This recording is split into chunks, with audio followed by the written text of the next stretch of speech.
Phil Winnick. I'm from Ross, California, and I love the sport of lacrosse. I moved around when I was a kid. I ended up going to boarding school in Pennsylvania, and that's when I noticed a huge difference in the game. Blake Atkins. Where'd you grow up? Baltimore, Maryland. I love lacrosse because it combines a skill set that is both graceful and powerful. It's violent, but also at the same time, it's very pretty to watch.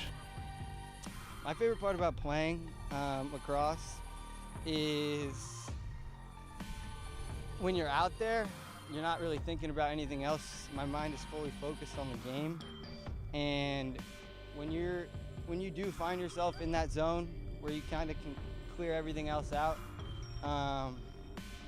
you start building a little bit of confidence, and when you're feeling like that in a game, it's one of the greatest feelings you can have, in my opinion. So, probably the coolest thing I think about lacrosse is that any physical body type can have success. You could be 5'6", you could be 6'6", you could be fast, you could be slow, you can be a lot of different things.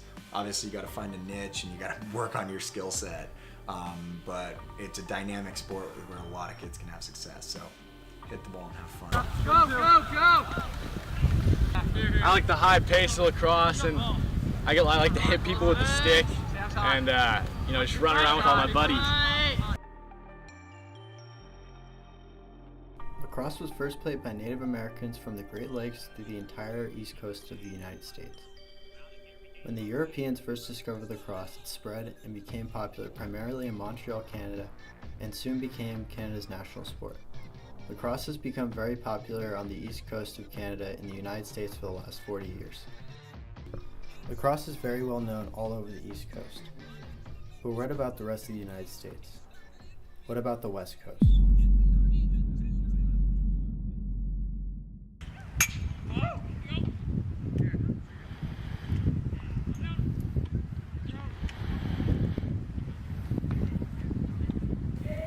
How much has the sport grown since you played?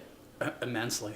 I mean, it's just been phenomenal growth. I think when I was young, Baltimore, New York, Long Island were the hot spots. Pennsylvania started to come on pretty strong when I was in high school. California, I mean, has just gone explosive in the last decade, I would say, maybe longer. But when I was growing up, it was not west of the Mississippi.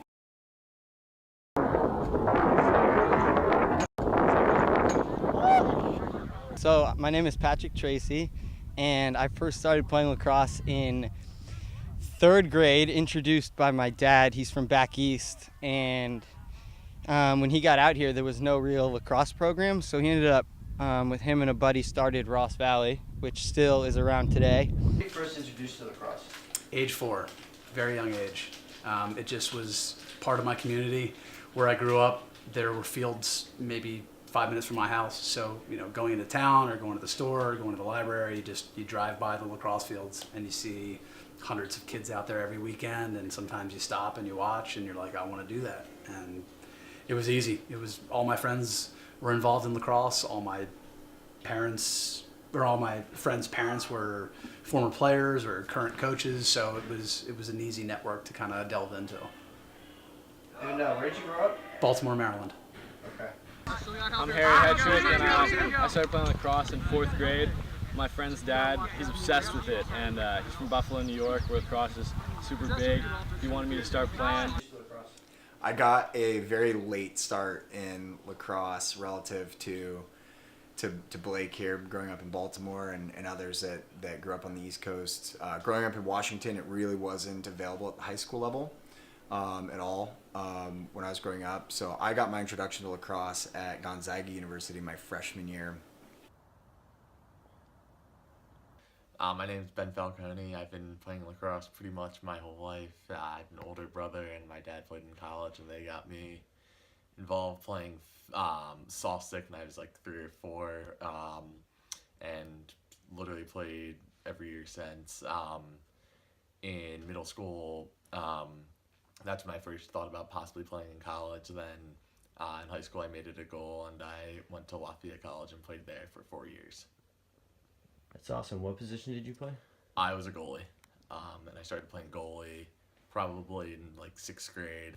What was expected of you being from the West Coast to be able to commit? Did you have to travel a lot? Yeah, so we played in a lot of travel teams.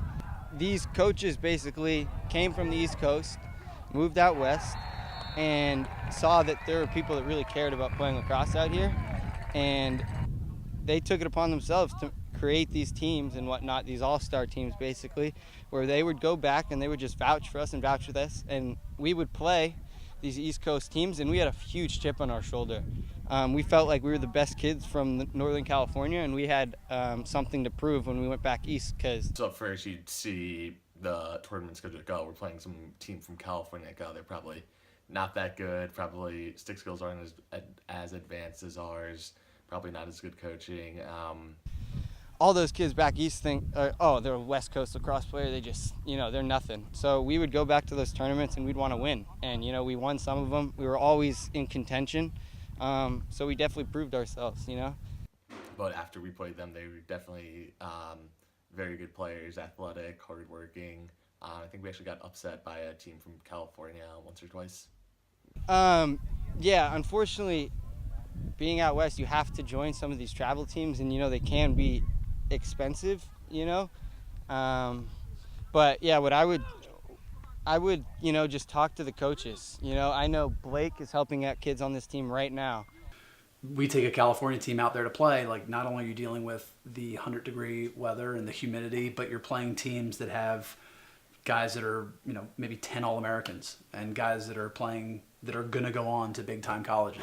So our West Coast kids get to see firsthand what it takes to play on the East Coast. I mean, we're back in Baltimore. I know Neil's gone up to the Boston area, and it's these hotbeds. The California kids are like, oh, okay, that's real lacrosse. So it helps. And we try to really take the angle of, look, you need to see what the level of lacrosse this is first, and then you need to decide if this is for you, and you need to decide if you want to work this hard.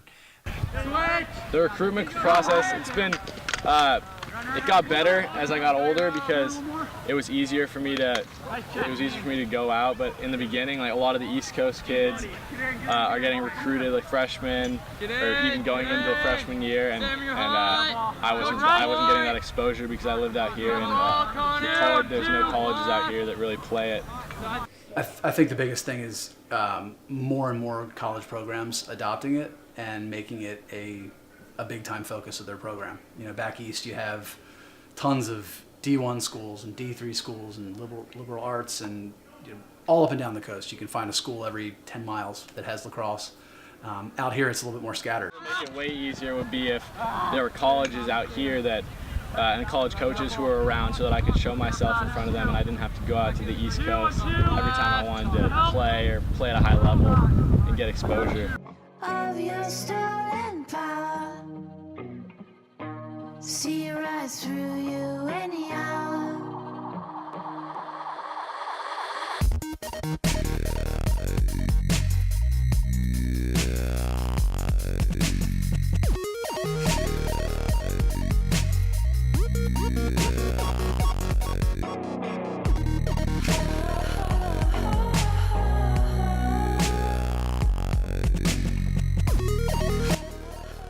When do you think colleges on the West Coast are going to start to pick up the sport of lacrosse in their athletics? Oh, it's close. Utah's becoming Division I, not this year, but next year will be their first season, which is incredible. I heard the Pac-12 commissioner say lacrosse is a television-worthy sport. Yeah, he thinks there's a lot of value in that. So I just think 5-10 years, hopefully. That's me being optimistic. If it takes longer, that's kind of a bummer, but it's gonna happen sooner or later. I absolutely think the overall competition will go through the roof.